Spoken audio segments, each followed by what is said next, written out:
Welcome back to Gears of War, the board game.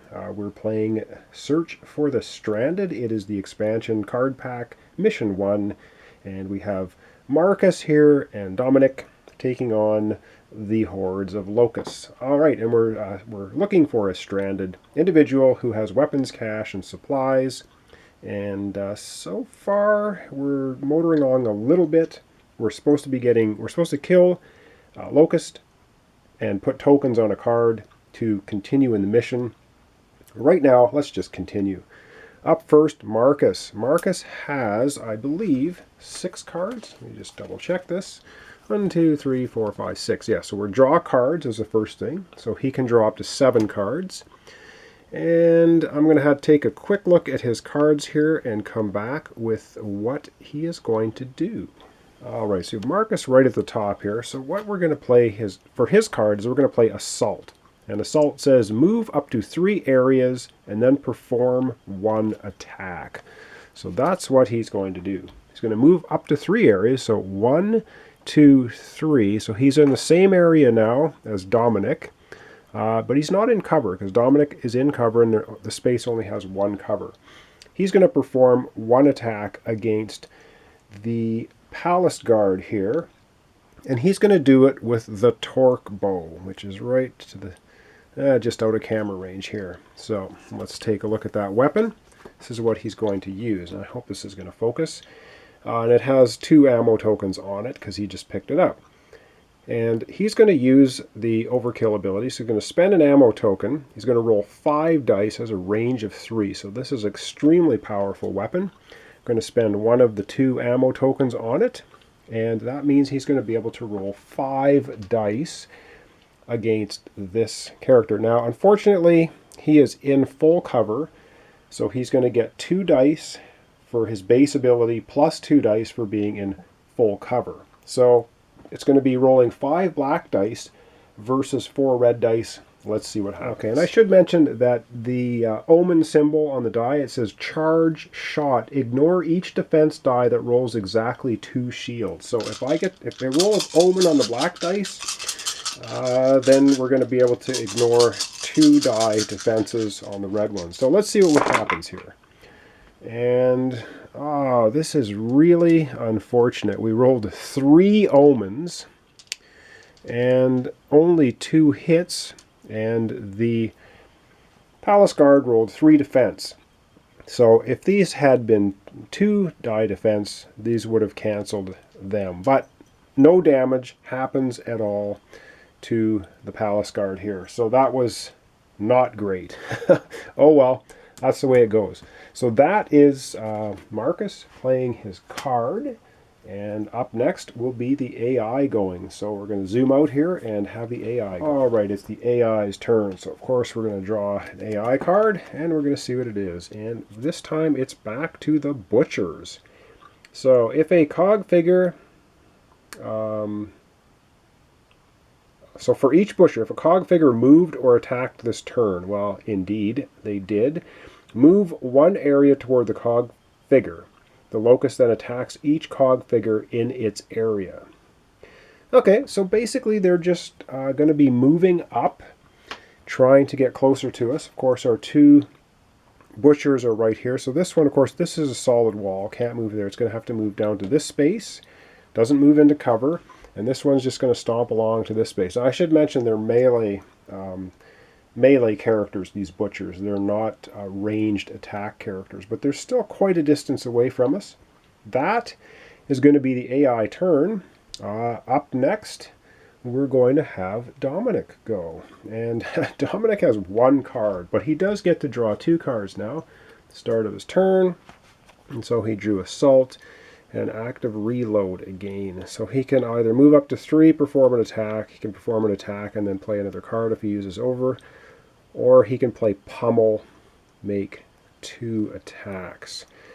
Move up to 3 and perform 1 attack. I don't know. I think he is actually going to use Assault. He's going to play his Assault card. So he's going to move up to 3 areas and perform 1 attack. So how that's going to work is he can move up to 3. So he's only going to move one area. Now he's not in cover, which is not great, but neither is the Palace Guard going to get a cover bonus now because we're in the same space. So he's only going to move one space. He's going to attack this Palace Guard. He is going to attack the Palace Guard with his Nasher shotgun, which has 2 ammo on it, and he is going to spend the overload. So he's going to be rolling 4 dice against the Palace Guard. And so we're going to spend one of the 2 ammo on there. He's going to roll 4 black dice for attack. Palace Guard now, not going to get any defensive bonus, is only going to be able to roll 2 red dice. So this is going to be the dice pool. So let me just adjust the camera and we'll roll that attack. All right, let's see if Dominic can take out that Palace Guard. Come on with the shotgun. And what do we have here? Well, close, but no cigar. Palace Guard, unfortunately, has 2 defense, and our shotgun does a straight 4 damage. So 4 minus 2, of course, is only 2 damage, and unfortunately for us, the Palace Guards have 3 hit points. So that was not enough to kill him. So we're going to end up putting one of these little damage tokens underneath them. So let's go back to the board. All right, well, managed to damage this Palace Guard, but not kill him. I was hoping to take him right out, but that just did not happen. And yes, now it's the AI's turn. So what are we going to have here? Well, Palace Guard, this is bad news. For each Palace Guard, if a cog figure is within line of sight, well, there are 2 within line of sight. Attack the nearest cog figure within line of sight. If the target is more than 3 areas away, -1 attack. Okay, this is not good. So basically, this Palace Guard is going to attack Dominic. The only thing that we can do is I'm going to have Marcus play one of these interrupts. He's going to do he's going to take a shot at. He is going to take a shot at the Palace Guard before the Palace Guard gets to shoot him. So we discard that for Marcus. Marcus is going to take now a shot at the Palace Guard. And what is Marcus going to use? He's going to go ahead and use his Lancer Assault Rifle. We have 3 tokens on the Lancer Assault Rifle. He's going to spend one of his tokens. That is going to allow him to roll 4 attack dice. And unfortunately, he is going to have 4 defense because he is still in full cover with regards to Marcus. So let me just rearrange the camera and we're going to roll that interrupt. All right, here's hoping Marcus can take out the Palace Guard before the Palace Guard gets to shoot. Now you can interrupt on an attack or a movement, but not a spawn. So this is an interrupt attack.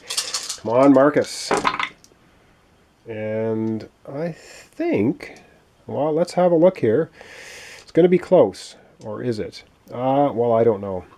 The Lancer special ability, if you roll an Omen when you're shooting with the Lancer, it's just a damage. So he did 2, 4, 5, 6 damage, and the Palace Guard blocked 3 of it. So the Palace Guard is going to take 3 damage, only had 1 left. So before it could get a shot off, of course we flipped the token open, Marcus killed him, didn't drop any weapons. However, we're going to have to put a bullet down there.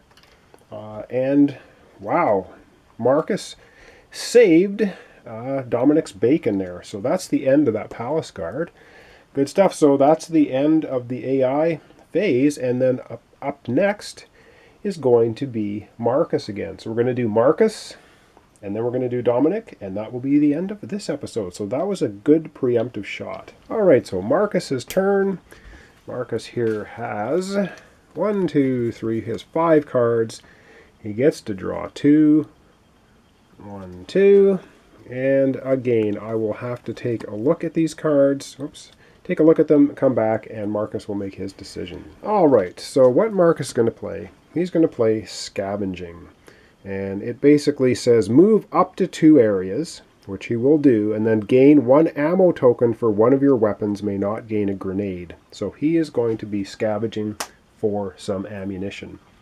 So he can move up to 2, but I think he's only going to move 1 here, and he can move into the cover. He's going to gain an ammo. And so let's go over to all the weapons and stuff. He's going to gain one ammo token for one of his weapons. All right, so we're doing pretty well for ammunition on our weapons. So Dominic here has 1 in the shotgun, 1 in the snub pistol, 1 grenade, 2 on the scorchers, and of course we get 1 ammunition for Marcus here now. He has 2 in the Lancer assault rifle, 1 in the snub pistol grenade, 1 in the torque bow, and I think he's going to take that extra ammo that he just picked up and he's going to put it on the torque bow. It's got a really good range and 5 attack dice. That's deadly. All right, back to the board to continue. All right, now Marcus has ended his turn on the spot with this ammo token, so this is going to go onto that card. So now we're going to have 2 of these on the Search for the Stranded Stage 1 card. We get 2 more on there. We're going to flip that card over, see what happens. But yep, of course, right now we are at the end of Marcus's turn. We're into the AI turn. So the AI goes, and we're back to butchers. For each butcher, if a cog figure is in its area, well, there's no butcher in a cog area, so we go to otherwise. Move 2 areas toward the nearest cog figure. Then each cog figure in a locust C's area is moved out of cover. Okay, well, so they're going to move 2 toward the nearest cog figure. So they are really stomping pretty close. So we're going to go 1, 2, 1 away now. And this one's going to go 1, 2 down here. So I don't quite see that. They're getting pretty close to Dominic and Marcus. Okay, that is going to end Marcus' turn. That was the AI. Up next, and finally for this episode, we're going to have Dominic go. Dominic has 2 cards. So the start of his turn, he's going to be able to draw 2 cards. That's going to take him up to 4 cards. So he's starting to recover a little bit. He has Sit Tight, Advance, Pummel, and Active Reload. So let me take a look at these. We're going to decide what he's going to do and come back with his action. All right. So the card that Dominic has decided to play is this one, Sit Tight. And it basically reads, choose a cog figure in your area to draw 2 order cards. Well, he's going to choose himself. And so that means he gets to draw 2. So you're basically playing this card. So he has 4 cards. He's played it. Now he's discarded down to 3. So he draws 1 card, Dig In. And he draws a 2nd card for himself, Blind Fire. So now he's up to 5 cards in his hand. That's pretty good. Let's see what else it says. It says, move 1 locust figure 1 area towards you. Skip your locust activation step this turn. Well, he has a choice. He can either move this one in here, or he can move this one space closer. And I think that's one. I think we're going to move this one space closer. We'll keep these guys outside of the range a little bit for the moment. And we do not do a locust activation this turn because of that card. All right, not too bad. We're staying alive. We only have 2 tokens though on the Search for the Stranded Phase 1 card. And we have 2 butchers. These guys take 4 health damage each to get rid of. So they are tough. So we've weeded out the little guys so far. But we have 2 really big baddies sitting here. So I'm going to leave the episode off here. Thanks for watching. Thanks for subscribing. Thanks for watching along. If you're enjoying it, I hope you are. This is the Search for the Stranded. This is the first expansion pack, card pack mission. We have Marcus and Dominic trying to complete it. And like I said, it's a bit of a blind playthrough. I've never played it before, so I don't know exactly what's going on, except we are trying to find this stranded person that has weapons and ammo. So probably when we find him, we're going to get a whole pile of weapons and or ammo for our guns, and then we probably have to fight our way out. I'm not sure how it's going to happen. Anyway, thanks for watching. Join me next time for the continuation of Gears of War, the board game. I'm doing a complete 2-player playthrough.